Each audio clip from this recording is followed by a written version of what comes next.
Yo soy Caterina Cabrera, soy de la Confederación Nacional de Mujeres del Campo, CONAMUCA. Soy una joven campesina, una joven negra y que en su corta trayectoria de vida ha estado dispuesta siempre a luchar y a resistir a favor de los derechos de las mujeres, principalmente de los derechos de las mujeres campesinas, de la juventud, y siempre ha sido como mi norte. Bueno, primero muchísimas gracias por recibirnos, es un placer estar aquí nuevamente y lo primero es hablar un poco sobre tus luchas. Digo, si tuvieses que marcar cuáles son tus luchas y por qué la importancia de esas luchas.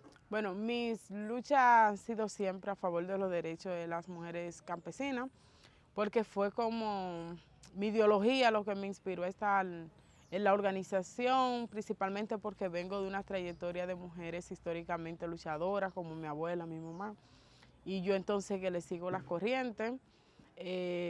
Primero porque sabemos las necesidades puntuales que tenemos en las comunidades.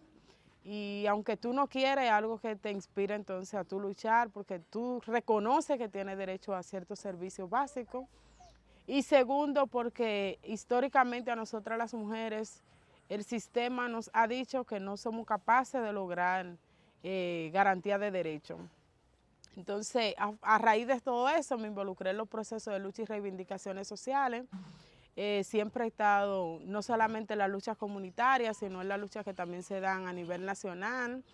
He sido vocera y coordinadora del movimiento que impulsa la despenalización del aborto por las 3 causales. Hubo en su tiempo también que aquí hubo una lucha para que se aumentara el presupuesto a educación, que fue 4%, también estuve participando. Y yo creo que en todas las últimas luchas que han surgido en los últimos años en mi país, yo he estado presente, quizá aunque no esté al frente, he estado detrás, pero en algún momento de conciencia he participado. Y creo que seguiré participando porque estoy segura de que en República Dominicana necesitamos muchísimos cambios para poder garantizar esa igualdad que todas las personas anhelamos y principalmente las mujeres campesinas, negras y la juventud que vivimos resistiendo a diario en nuestras comunidades.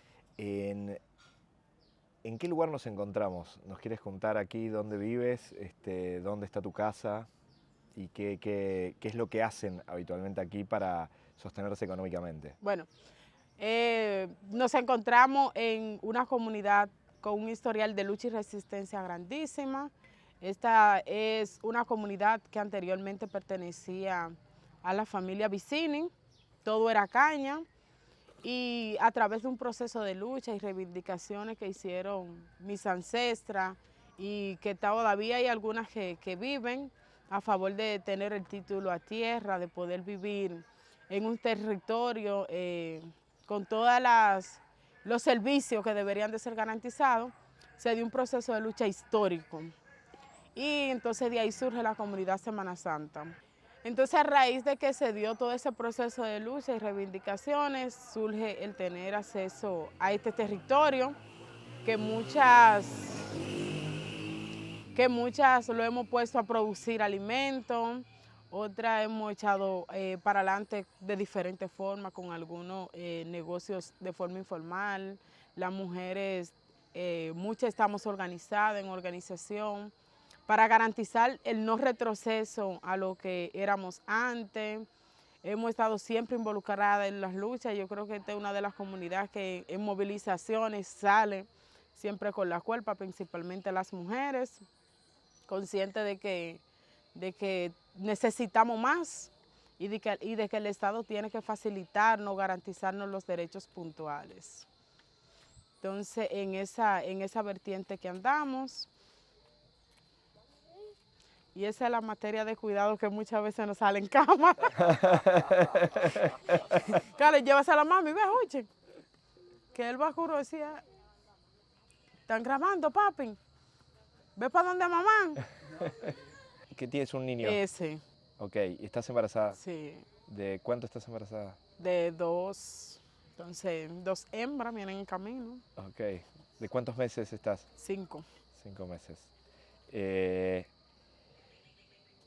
todo este camino, ¿cómo es sostenerse económicamente aquí? Tú hablas de lucha, pero ¿qué es lo que hay que hacer para poder sobrevivir y llevar adelante la economía cotidiana? Bueno, para sostenerse económicamente como mujer, eh, yo soy de las que digo que hay que hacer como maniobra. Aquí en República Dominicana le decimos maniobra. El tú tener que cada día más ingeniarte del qué hacer, porque no nacimos y no nos dan un librito de que tienes que hacer esto diario, pero sí como que el día a día te va diciendo, esto es lo que toca y esto es lo que hay que hacer. Lo que sí yo estoy segura es que sin la agricultura no fuese posible el sostenimiento de la mujer campesina y de nosotras crear nuestra propia autonomía. Si bien la autonomía a la que nosotras apostamos, que es una autonomía dentro de los territorios, no solamente de las comunidades, sino también ese derecho al cuerpo, pero también ese derecho a la tierra. Ha sido un poquito complicado, pero ahí vamos. Hemos puesto a producir la tierra, que creo que gracias a la vida que nos dio la madre tierra y que con ella podemos subsistir, pero hay todavía mucha falta de política pública. Las desigualdades económicas son enormes. Cuando tú comparas con relación a mujeres, ¿quiénes son quienes tienen derecho a acceso al mercado después de tú producir tus alimentos? Siempre surge que es el hombre. Las mujeres todavía quedamos en un segundo plano para la venta de nuestros productos. Entonces ha sido como una lucha constante, no solamente por cómo yo tengo acceso a producir mis alimentos, sino a dónde yo llevo esos alimentos a vender y quién está dirigiendo entonces esos mercados, que mayormente está acaparado por los hombres. Ha sido una lucha también en nosotras tener acceso a un mercado justo. Los intermediarios se quedan con nuestra ganancia, entonces es como que yo venda un cubo de guandule, o sea, pasé toda una temporada produciendo algún tipo de producción guandule, por decir comúnmente, y el intermediario viene y me lo compra a 100 pesos, pero en el mercado el intermediario lo vende incluso hasta 300 pesos, entonces se queda con todo mi sudor. Y cuando nosotras somos mujeres, somos mucho más expuestas a que esto suceda, por el hecho de ser mujer y por el hecho de que se entiende de que nosotras no tenemos ese control de los precios y un sistema también que lo afianza. ¿Qué es lo que producen aquí en el campo? ¿Cuáles son las producciones concretas? ¿Qué es lo que tú produces todos los días? Digo, ¿cuáles son qué hay mango? ¿Qué es lo que hay aquí? Bueno, en los campos tenemos una ventaja que tenemos todavía nuestra cultura ancestral. Aquí nosotros apostamos lo llamado conuco, que es una producción diversificada, que tú puedes sembrar yuca, tú puedes sembrar guandul, tú puedes sembrar mango, tú puedes combinarlo también con el aguacate, tú puedes sembrar los diferentes víveres y hacemos como esa mezcla para garantizar como esa diversidad en la tierra y que la tierra no se canse. Nunca apostamos al monocultivo porque sabemos todas las grandes consecuencias que esta trae, entonces tratamos de tener de todo un poco y aún no estando dentro de nuestro conuco, en nuestra casa, mayormente en todas las comunidades tú vas a encontrar algún tipo de árbol frutal, tú vas a encontrar fácilmente la yuca en el patio, tú vas a encontrar esa resistencia que todavía hacemos. ¿Qué significa ser mujer, negra, feminista en este lugar de Dominicana, aquí en Semana Santa? Bueno, el ser mujer negra, feminista, dominicana, joven, campesina, significa lucha, mucho más resistencia, principalmente porque Dominicana es una sociedad ultra conservadora, con unos estados que no han tocado ultra conservador, que no garantizan derechos hacia nosotras las mujeres, que lo poco que hemos tenido porque hemos tenido que dar esa cuerpa directamente en las calles y porque aún todavía no nos reconocen como ciudadanas.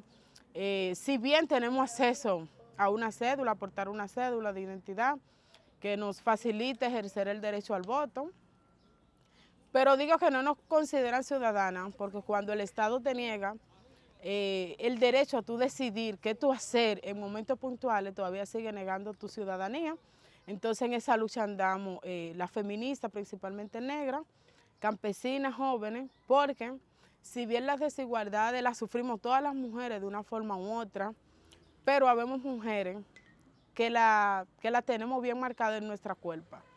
El hecho de que el Estado niegue derechos fundamentales perjudica siempre a un grupo más que a otro. Entonces, en este caso, a nosotras como mujeres negras, como mujeres campesinas, significa entonces tener que sacar fuerza de donde no hay para seguir resistiendo ante un Estado que niega derechos, que niega garantía, pero que sobre todo que sigue permitiendo que exista la discriminación dentro de sus normas legislativas, pero también que existen amenazas de retroceso. Y entonces esa es la realidad, que tenemos que ser mucho más resistentes, tenemos que ser mucho más luchadoras y tenemos entonces que estar mucho más alertas, siempre en los grupos más vulnerabilizados.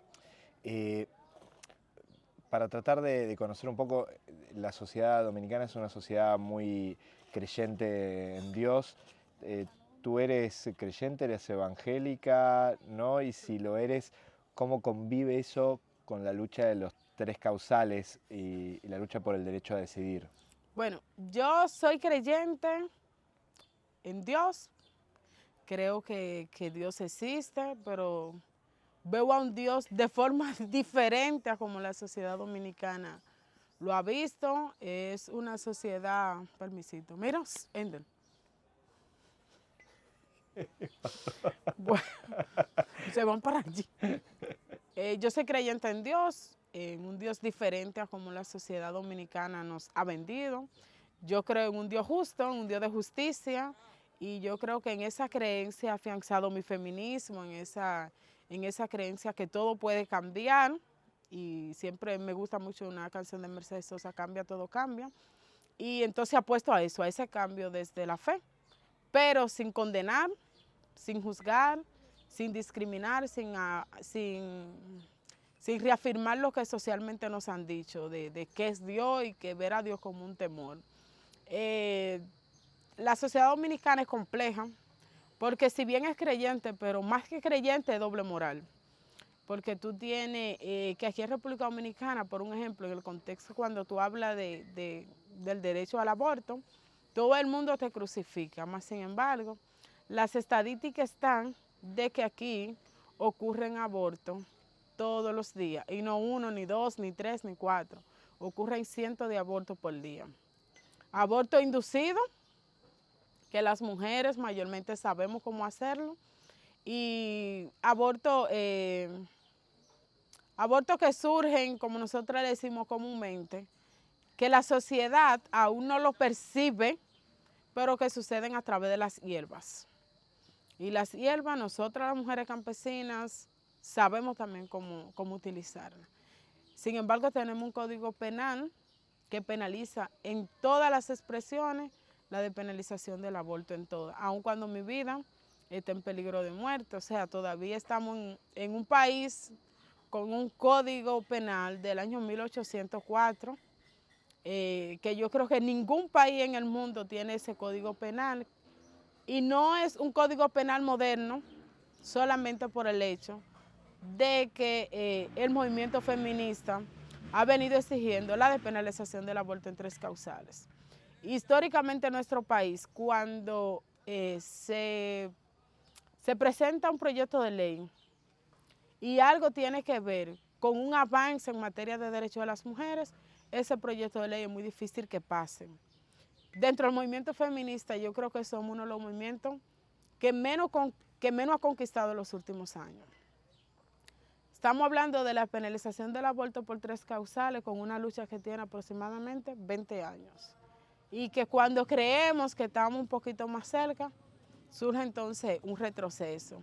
Estamos hablando de una República Dominicana donde no se ha podido aprobar una ley de violencia, de prevención de violencia, sino tenemos una ley de violencia intrafamiliar, o sea, solamente se enmarca dentro de la familia y a diario ocurren feminicidios.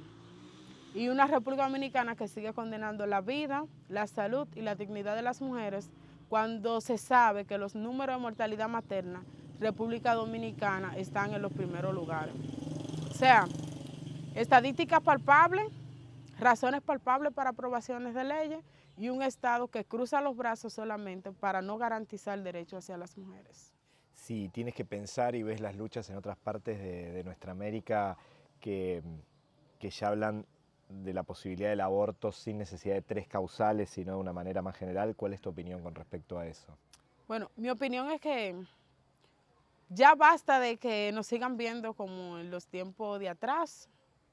Nosotras las mujeres somos ciudadanas y el hecho de yo poder decidir y tener autonomía sobre mi cuerpo, sobre el yo decidir cuándo, cómo, con quién, es una decisión muy propia.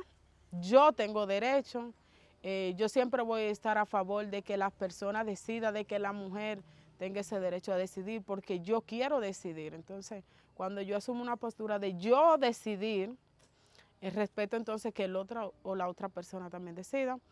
El aborto para mí debería de ser libre, seguro, gratuito, porque es un derecho. A nadie se le puede obligar a controlar su cuerpo.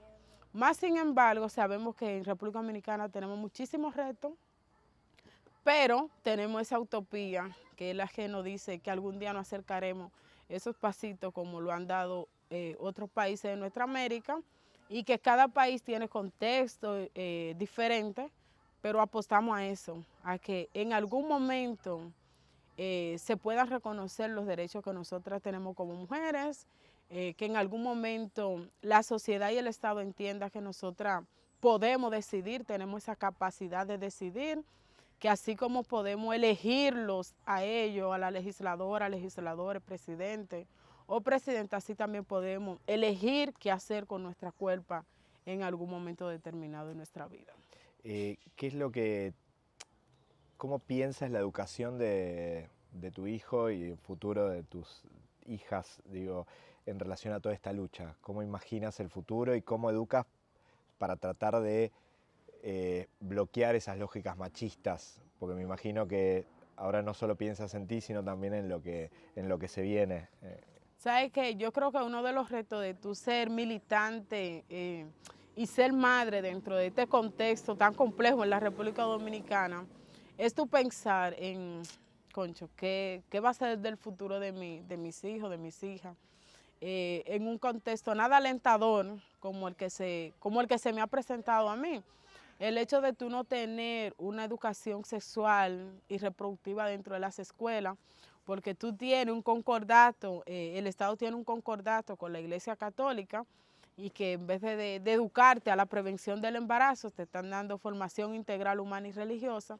Tú tienes entonces que afianzar esos conocimientos que el movimiento te ha ofrecido, pero que también la vida se ha encargado de ofrecerte, y tratar de educar, yo que tengo un niño, en el nuevo hombre para la nueva sociedad que nosotras tanto necesitamos, ese cambio que tanto necesitamos, ese cambio en igualdad de condiciones, en que el niño o la niña puede entender de que hombres y mujeres somos iguales, de que el hecho de tu ser hombre no te da un poder inferior, superior al poder inferior que históricamente la sociedad nos ha dicho que somos las mujeres.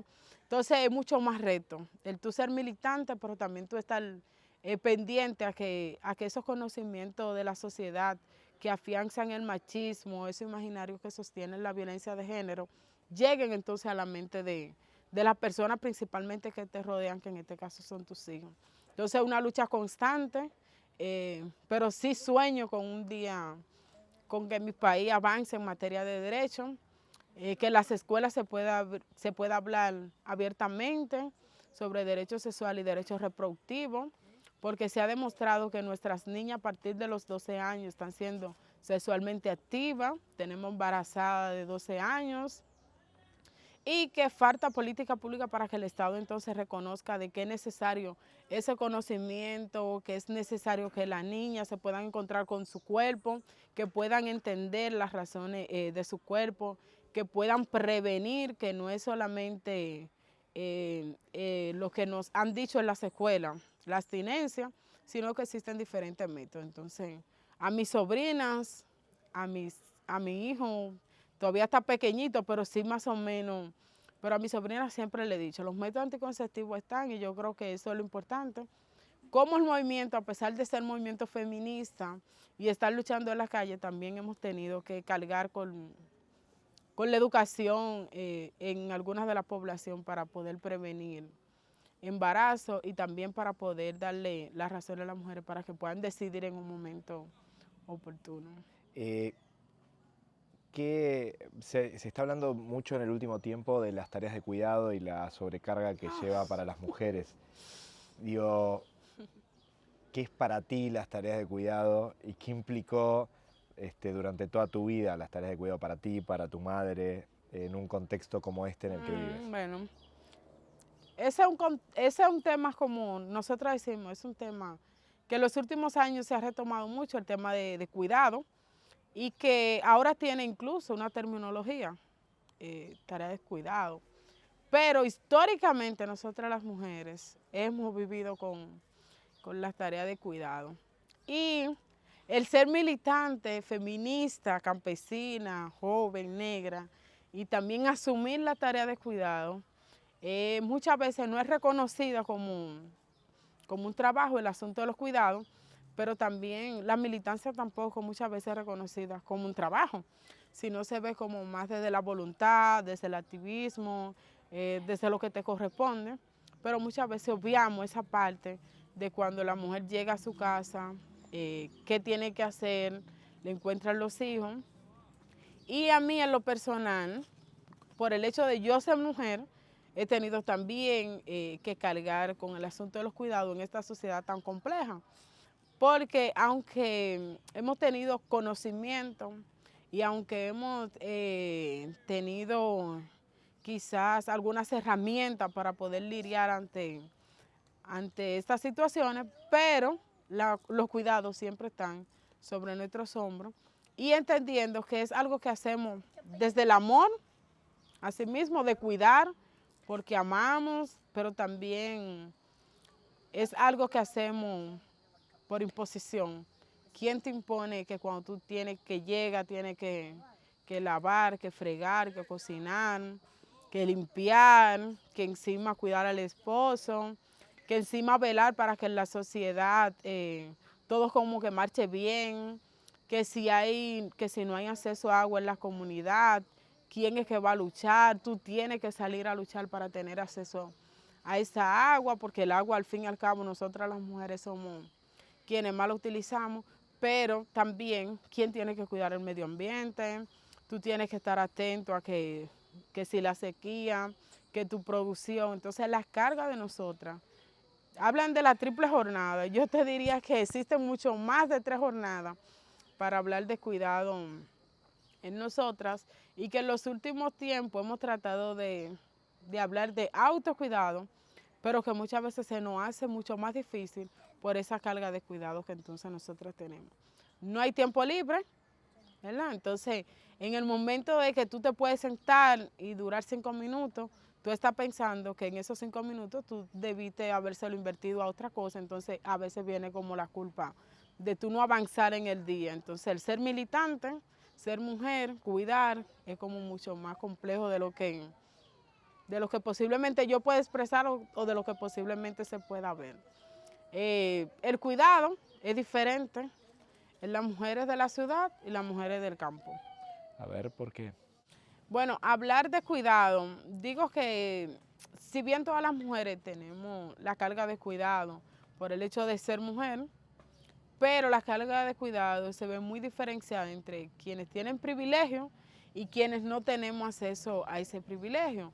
No es lo mismo tú cuidar a tu abuela, a tu mamá, tus hijos, tu esposo y quizás todo lo que te rodea, a tú también tener que estar cargando el agua, sin caminos vecinales, sin acceso a salud, tú tener que caminar incluso hasta 7 kilómetros para tú tener un centro educativo, no tener electricidad como existe en algunos de los campos aquí en República Dominicana, y encima entonces tener también la carga de militancia, del qué hacer para poder transformar la sociedad, versus quienes tienen todas las posibilidades a su alrededor, o quienes tienen la posibilidad de que alguien le colabore, o que puedan pagar un servicio para que alguien se encargue de ese servicio, aunque esté vigilante. O sea, hay un sinnúmero de diferencias que de una forma u otra pone evidencia quienes tienen privilegio en materia de cuidado y quienes aún no hemos tenido ese privilegio, y que incluso yo siempre he dicho, como campesina también existen privilegios dentro del sector campesino, porque por un ejemplo en mi comunidad tenemos servicios básicos garantizados. Aquí hay acceso a agua, aquí tenemos acceso a una UNAP, aquí tenemos acceso a una escuela cercana, más sin embargo existen campos con otras condiciones y otras realidades que si para mí se me hace difícil poder vivir en estas condiciones, que siempre estamos como el ser humano, siempre queremos un poquito más y mejorar entonces los servicios existentes, hay en comunidades donde no existe nada de esto. ¿Cuánto pudiste estudiar? ¿Hasta qué momento pudiste estudiar? Bueno, ahora mismo inscribí la tesis de licenciatura en enfermería, estoy en el área de salud, pero de vocación, trabajo social. Siempre como que he estado involucrado en los trabajos sociales. ¿Cómo fue el proceso para poder hacer enfermería? Pero te estoy diciendo que yo empecé a los 18 y voy a mi edad, y tengo 28. Te estoy hablando de aproximadamente 10 años en ese proceso, y que ahora es que estoy a un paso de culminar. Se hace mucho más difícil, por el asunto de los recursos. Yo empecé estudiando en la pública, en la universidad pública, y en la universidad pública tú tienes que trasladarte todos los días. Trasladarse todos los días a Santo Domingo, como decimos popularmente, no es un maíz. Y no es solamente por la distancia, porque en realidad no es tan distante comparado con otros lugares. Pero lo económico influye mucho, entonces el tú tener que tener un transporte, disponer de un transporte, más todos los gastos universitarios, a veces tú tienes que ir posponiendo, y la familia va dando como prioridad, bueno, hay que comer hoy, entonces vamos a priorizar lo que se tiene que comer hoy. Y ha sido como un proceso lento, pero ya me encuentro un poquito más avanzada, ya estoy de término, y como que que estos 10 años te brindan experiencia para tú poder lograr una carrera. Y yo te estoy hablando de un contexto de que me siento privilegiada como campesina comparada con otras compañeras. Ahora me imagino todas esas juventudes que no han podido estudiar porque las condiciones de vida son aún más peores que las que a mí me rodean. Pero si bien existen muchas barreras, y cuando tú estás en los territorios, tú entiendes el por qué se da la migración campo-ciudad de la juventud campesina. Porque no es fácil. Tú muchas veces tienes que salir a buscar otra forma de vida. En los campos no hay fuente de empleo, más que la agricultura, y la agricultura aquí tiene muchas dificultades. Aquí no hay acceso a un mercado seguro. Aquí no hay ni siquiera un seguro agrícola que te permita que si viene una tormenta, aquí vivimos en un país tropical, de repente llueve muchísimo, y si tú invertiste mucho dinero en una producción, tú piensas que tú le vas a sacar eso que tú invertiste, y fácilmente viene una tormenta, una vaguada, se te lleva tu producción y se quedó ahí, en que se llevó la producción y el Estado no responde. La asistencia técnica aquí no funciona, de que el Estado brinde por si hay alguna plaga. Tenemos que hacer de conocimientos tradicionales de cómo, y ancestrales, de cómo prevenir esa plaga. Entonces mucha de la juventud, ven que su mamá y su papá y su abuelo no avanzaron mucho y deciden migrar a la ciudad o migrar fuera del país. Y es entendible porque no podemos obviar necesidad, pero también existe una juventud que hemos decidido mantener la cultura, que hemos decidido quedarnos en las comunidades y exigir y crear como forma de resiliencia en ese contexto tan cruel al que nosotros nos enfrentamos, y permanecer entonces con todas esas dificultades que hemos tenido y que han tenido nuestras ancestras, y que nosotras seguimos teniendo, aún sin acceso a título de tierra, porque la juventud muy poca tenemos acceso a tierra. Quienes tienen la tierra son nuestros padres, nuestras abuelas, pero es muy difícil tú tener título de tierra. Entonces, seguimos produciendo con mamá, papá y la familia, a lo que nosotros llamamos agricultura familiar, pero sin acceso a un título de tierra. ¿Qué, ¿Qué significa la lucha campesina? Digo, tú eres parte de un movimiento local, pero también inscripto a nivel internacional. Si nos quieres contar un poco eso y qué significa la lucha campesina que está adherida a las otras luchas, entiendo. Bueno, históricamente a nosotras las campesinas y los campesinos nos han dicho que somos las personas atrasadas, las que no somos modernas, y siempre se ha visto como el ser campesino sinónimo de atraso, y en algunas partes yo digo que sí, que quizá esa lógica tiene, quizá esa definición tiene alguna lógica. ¿Por qué?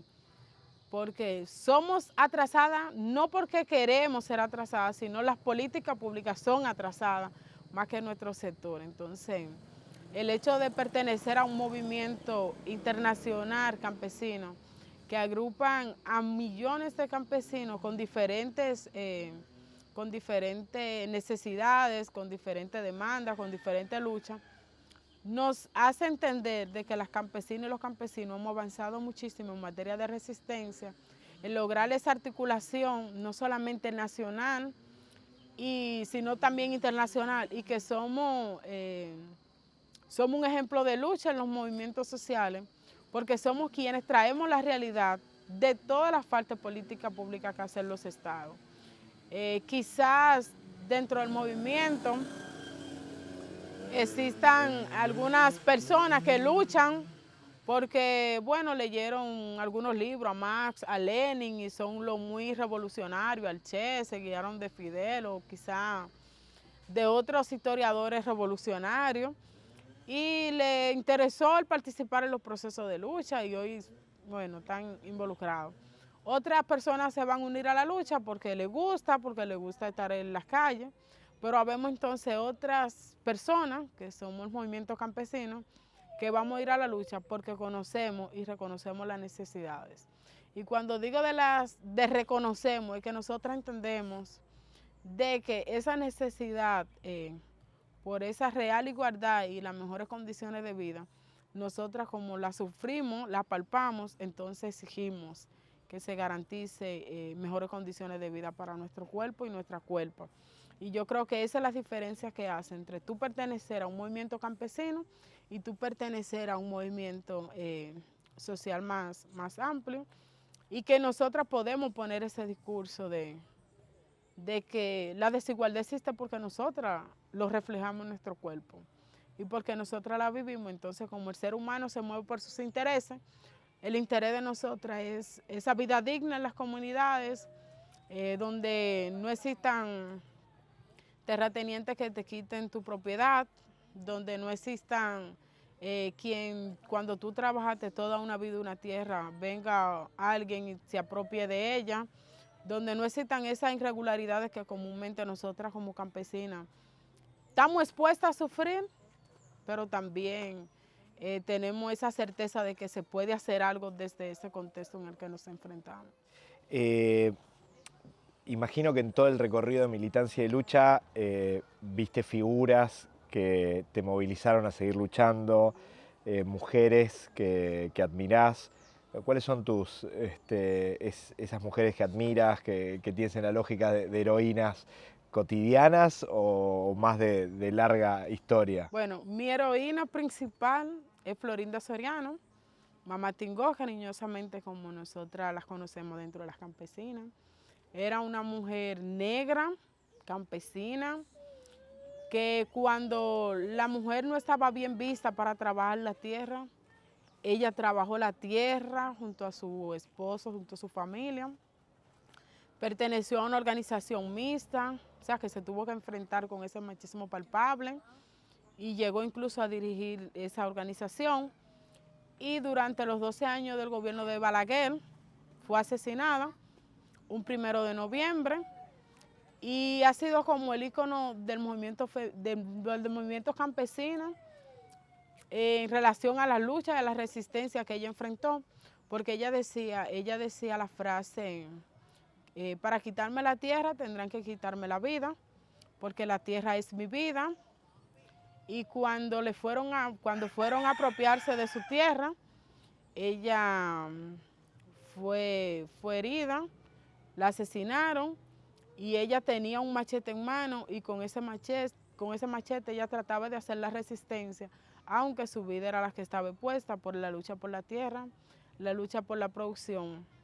Y luego de la muerte de Mamá Tingó, se marca un antes y un después para el reconocimiento de los derechos de campesinos y campesinas, porque digo Florinda Soriano porque fue la que se escuchó y la que todo el mundo recordó, porque se dio en una época de que ella era militante durante una dictadura consentida que existía en la República Dominicana, una dictadura democrática, como muchos la han querido llamar, que era la de Joaquín Balaguer, y que Florinda Soriano puso la culpa, pero que a diario miles de campesinos en el mundo siguen poniendo la culpa por conflicto de tierra y querer apropiarse del esfuerzo y el sudor de que muchos han hecho. Entonces, como que ha sido mi mayor inspiración durante todo este proceso de lucha, la gallardía que tuvo esa mujer, Florinda Soriano, y luego otras me han inspirado, pero como que siempre mi norte es tratar de reflejarme o que en mí se refleje ese aporte que Florinda Soriano ha dejado y que hoy somos miles de Mamá Tingó exigiendo una vida digna para las mujeres campesinas y el derecho a acceso a tierra con titulación. ¿Cuál es la herencia de tu madre? Digo, ¿qué implica que tu madre también sea militante, luchadora? Digo, ¿cómo vives eso? ¿Y cuánto de eso mamaste a la hora de tú construir tu identidad?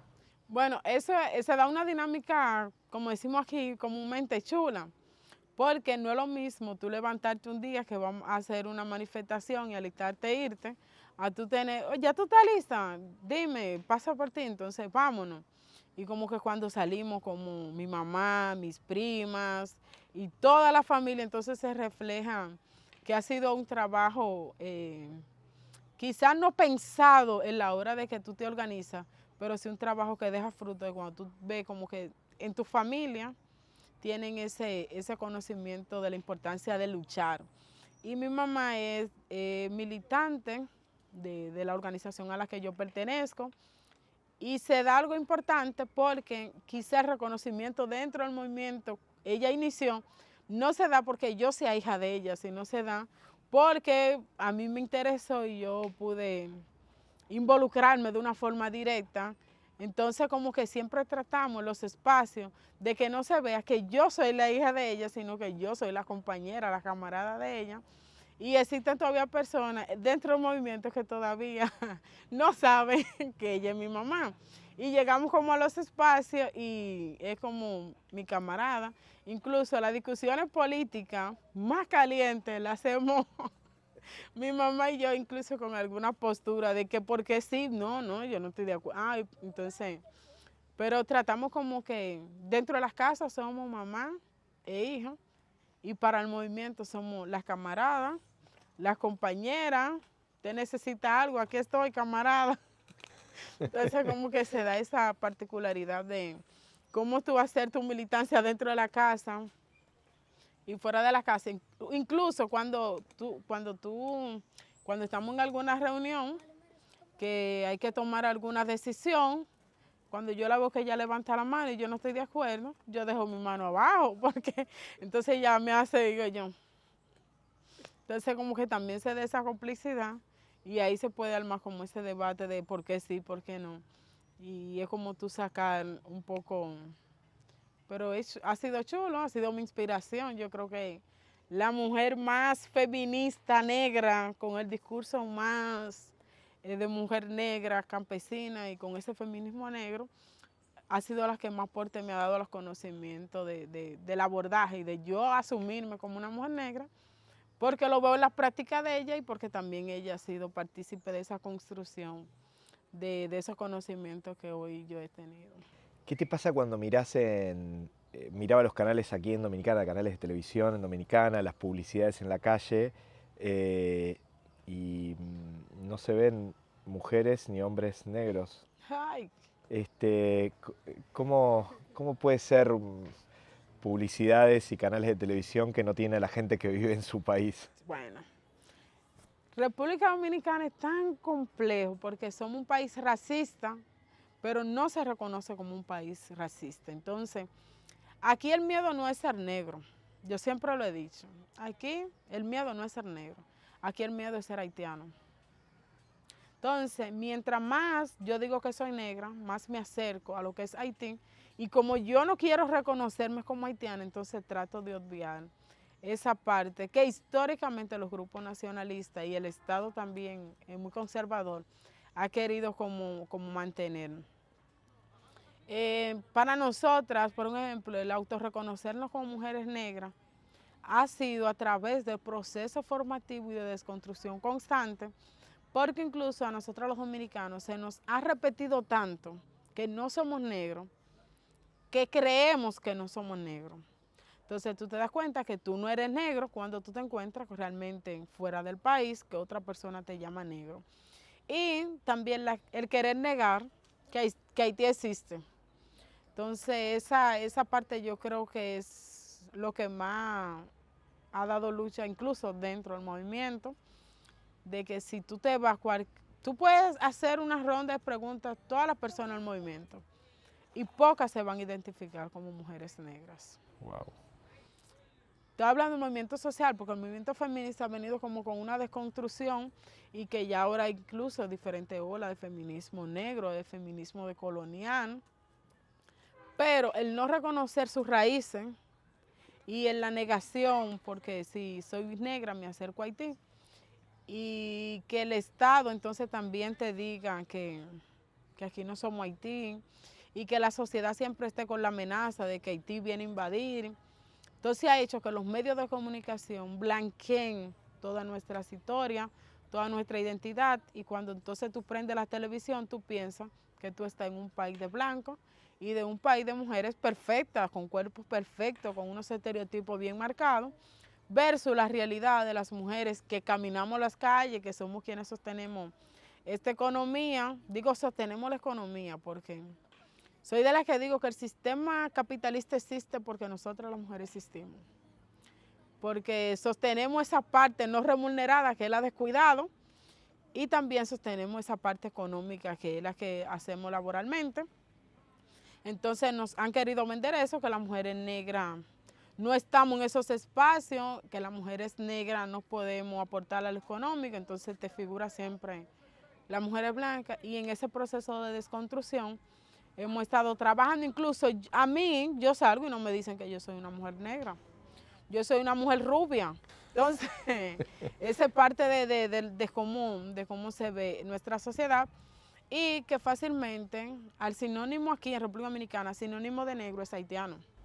Entonces, cuando a ti te dicen haitiano, tú te sientes discriminado, pero tú te sientes también con una negación, entonces tú terminas discriminando entonces a otro negro, porque mientras más negro tú te acercas a Haití, pero si yo soy negro y me acerco un poquito a la élite mestiza, como no han querido decir, entonces tengo una oportunidad de llegar a lo blanco. Y ha sido como una discusión históricamente que no entendemos, pero sí sabemos sus raíces, que el sistema racista que predomina y que República Dominicana no se ha querido bajar de ese barco, y que los estados han profundizado esas desigualdades que existen con Haití y República Dominicana. Digo los estados, tanto dominicanos como haitianos, porque los burgueses siempre van a apostar a esas desigualdades, y yo creo que se ha reflejado muy bien en las comunidades, y se refleja también muy bien en la forma en cómo educan a nuestros niños y a nuestras niñas en la escuela y cómo cuentan la historia. Entonces, contar la historia mal contada crea la psique del dominicano que los haitianos son los invasores, que los haitianos fueron los que vinieron, pero no crean en la psique del dominicano de que Europa fue que vino y hizo el acto de genocidio más grande de la humanidad, pero aquí los españoles son engrandecidos y los haitianos siguen siendo condenados. ¿Cómo, por tu conocimiento, seguro has cruzado muchas mujeres haitianas, migrantes? ¿Qué implica para una mujer haitiana, negra, migrante, venir a Dominicana y trabajar aquí? Mira, si yo como mujer campesina, negra, joven, paso mucho trabajo aquí en Dominicana en materia de garantía de derechos, se agudiza más o se vulnerabiliza más cuando una mujer es migrante, negra, haitiana, por esa presión social que existe a diario, pero también por el Estado no querer reconocer de que son seres humanos. Entonces tú tienes una mujer, principalmente aquí ahora se está dando mucho lo que es el retén con la migración. Tú tienes mujeres que se la han llevado de los hospitales, que fueron a dar a luz y se la llevan brutamente, pero también tú tienes un Estado que no reconoce que los haitianos son personas, porque si sucediera lo mismo con los venezolanos, con los chinos que tienen todo esto, pero sin embargo tú como que haces exclusión, entonces ahí sí entra el racismo. Entonces es muy difícil tú decir que el Estado Dominicano no es racista cuando tiene solamente a un grupo en elección para aplicar su política migratoria.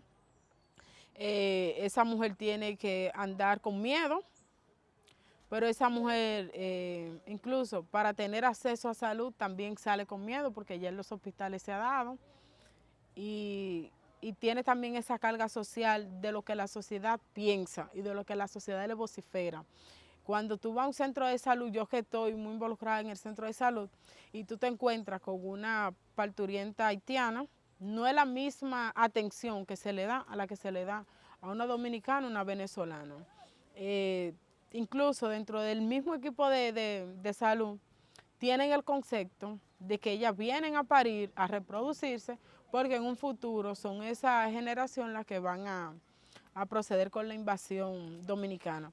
Y eso ha sido como un concepto que históricamente nos han querido introducir y que han logrado, y que son grupos muy bien articulados, son grupos con mucha presencia en las opiniones públicas, en los medios de comunicación, son grupos con dinero, entonces tú te enfrentas a un poder que no es directamente el poder que emana desde el Estado, sino a ese poder que ha sido construido y validado por la sociedad y que te dice entonces la mujer es sumamente, y se ha dado muchas situaciones de trata, de violaciones, y las mujeres migrantes es muy difícil que denuncien, incluso violaciones de género, violaciones sexuales, es muy difícil entonces que tengan la oportunidad o el derecho a denunciar. Por último, en relación a tu historia, si tuvieses que hablarle a tú misma, si pudieses hacer un viaje en el tiempo y te hablases a tú misma de chiquita, tú con 7, 8 años, viendo la historia, o sea, haces un viaje, 20 años en el tiempo para atrás y te hablas a tú misma, ¿qué le dirías a tú misma con respecto a lo que le viene como ser mujer negra y militante? Bueno, yo, si tuviera que viajar a los 7 años y quizá al nacimiento, le diría que como mujer venimos a una vida dura, difícil, de desigualdades, que hay que prepararse emocionalmente para poder lidiar con todas estas desigualdades, con toda esta violencia tan bruta que golpea nuestra cuerpo, con esa violencia de Estado hacia nosotras, que viene que viene a una sociedad donde se requiere organizarse para seguir articulando esa fuerza entre mujeres, que hay que seguir creando espacios de resiliencia, que la sororidad es la que va a determinar qué tanto avancemos nosotras las mujeres, y que en la unidad podemos encontrar los grandes avances que necesitaría el futuro, y que es difícil nacer mujer en una sociedad de machos. Entonces hay que tener mucho más fuerza, hay que tener mucha más determinación, La sociedad, el movimiento te va a exigir más, entonces nuestra cuerpo a veces pareciera como que no se cansa, pero sí, se cansa, porque tenemos que dar todo al doble, al triple y quizá un poquito más, pero que en esta sociedad de machos es necesario cambiarla, donde nosotras también entremos a convivir de forma iguales y que la construcción de esa sociedad nueva, de la mujer y el hombre nuevo que tanto necesitamos, se hace más necesario que nunca, porque en el siglo XXI no podemos seguir enfrentando las mismas dificultades que se enfrentaban en los siglos XIX.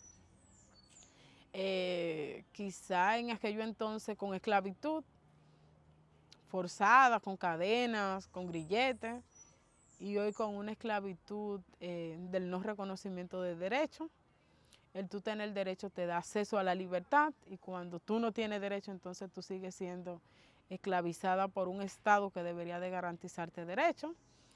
Y eso que se va a enfrentar a una vida dura, pero también una vida de resistencia, de lucha, y que podemos coordinarla con otros espacios para poder garantizar ese bienestar pleno que nosotras necesitamos. Y que nuestra vida siempre va a ser de trompezón, pero lo que hay que saber cómo a veces esquivar esa piedra, porque en una sociedad tan injusta, en un estado tan injusto y con unos discursos tan injustos, a eso sí nosotras vamos a tener que enfrentarnos, y es bueno tenerlo en mente para cualquier decisión que vayamos a tomar. El cambio climático, nosotras, yo creo que quienes empezamos a hablar de cambio climático fuimos las campesinas y los campesinos cuando se vio afectada nuestra forma de producir, cuando veíamos que tenía que llover en una época y no llovía, entonces cambió totalmente nuestro ciclo de poner a producir la tierra. La sequía, cuando no hay una sequía extrema, hay lluvia extrema, y yo creo que no ha sido la naturaleza, hemos sido las personas que le hemos dado mal uso y que hemos hecho que todos estos fenómenos se conviertan en desastres naturales, porque la naturaleza siempre ha tenido su mismo ciclo de vida. Nosotros le hemos alterado el ciclo de cómo funciona incluso la madre tierra, cuando hacemos como esos grandes monocultivos, cansando la tierra, cuando le echamos todo eso agroquímico, cuando incluso modificamos semillas, cuando tenemos la capacidad de invadir una especie que no te ha invadido a ti, al contrario, te sostiene, por eso tú sobrevives.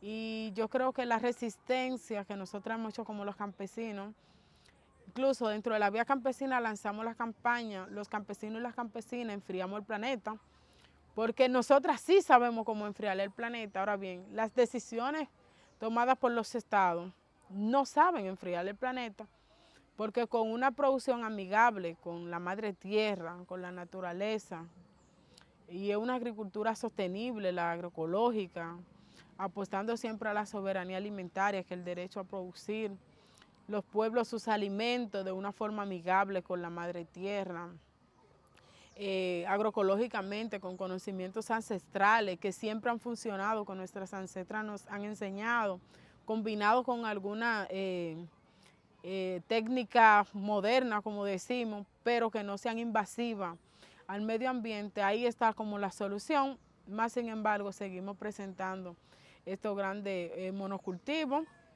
Si bien la energía renovable como ha sido un avance también para poder apalar estas situaciones, pero también se ha convertido en un negocio de manos de quienes pueden tener acceso a esa energía renovable, o quienes implementan ese modelo. El Estado no ha querido hacer como tanta inversión, aún sabiendo que puede funcionar. Y yo creo que ese cambio tan brusco con el calentamiento global nos ha traído una gran enseñanza de que